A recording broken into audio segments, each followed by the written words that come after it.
Cancer Healer Center, a new beginning.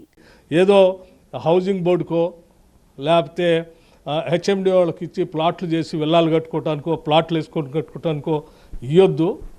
ఐఏఎస్సికి అప్పచెప్పి ఏ IT హబ్ని అయితే expand చేశారో ఐఏఎస్సి వాళ్ళకే ఇస్తే వాళ్ళు తిరిగి మళ్ళీ దాన్ని ఎక్స్పాండ్ చేసి ఇదే యూనివర్సిటీలో చదువుకుంటున్నటువంటి వాళ్ళు లేకపోతే రాష్ట్రంలో ఉన్నటువంటి అనేక యూనివర్సిటీలో చదువుకుంటున్నటువంటి విద్యార్థులకి అనేక ఇంజనీరింగ్ కాలేజీలో చదువుకుంటున్నటువంటి విద్యార్థులకి చదువు అయిపోగానే ఉద్యోగ అవకాశాలు కల్పించడానికి పనికొచ్చేటువంటి ప్రక్రియని మొదలుపెట్టాలనే ఆలోచనతో చేసే కార్యక్రమం తప్ప దీంట్లో ఎవరికి స్వార్థపూరితమైనటువంటి ఆలోచన లేదు. బయట చాలామంది కొద్దిమంది రకరకాల ప్రచారం చేస్తూ ఉన్నారు సోషల్ మీడియాలో లేకపోతే ఇంకో రకంగా ఏమని, అరే ఈ భూమి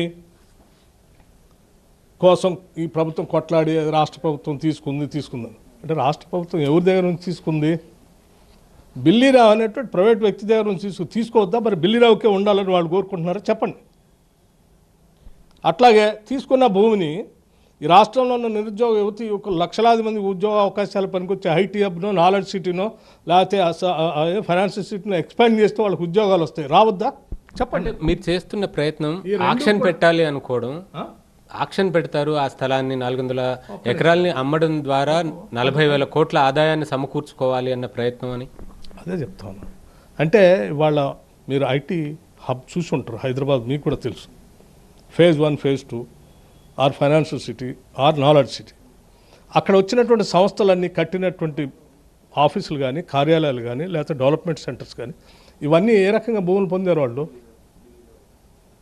అలాట్మెంట్స్ ద్వారా పొందారు. మేము అట్లా కూడా చేయదలుచుకోలేదు.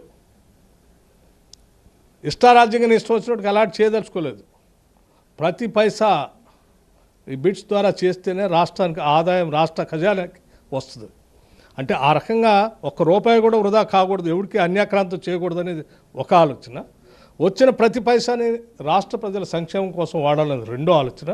మూడో ఆలోచన వచ్చే సంస్థల ద్వారా రాష్ట్రంలో ఉన్నటువంటి లక్షలాది మంది నిరుద్యోగ యువకులకి ఉద్యోగ అవకాశాలు కల్పించే ప్రక్రియ చూపించడం మూడో అంశం.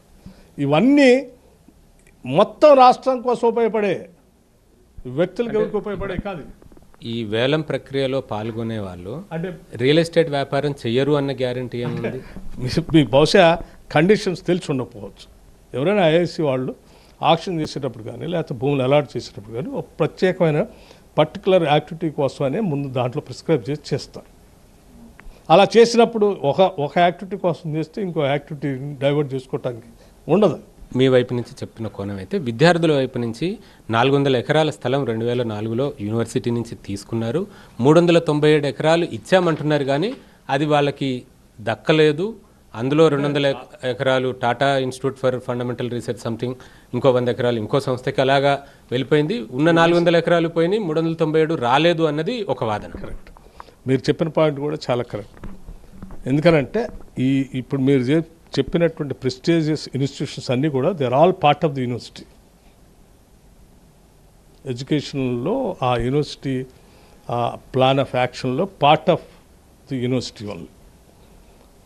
ఆనాడు ఈ ఎక్స్చేంజ్ జరిగేటప్పుడు ఉన్న రోజుల్లో చదువుకున్న విద్యార్థులు ఎవరు బహుశా ఈరోజు ఆ యూనివర్సిటీలో లేకపోవటం వల్ల కొద్దిమంది చేస్తున్నటువంటి తప్పుడు ప్రచారాన్ని అదే నిజమని నమ్మి కొంతమంది భావోద్రేకాలను లోనవుతూ ఉన్నారు.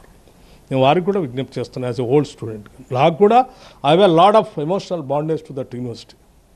Cancer Healer Center, a new beginning.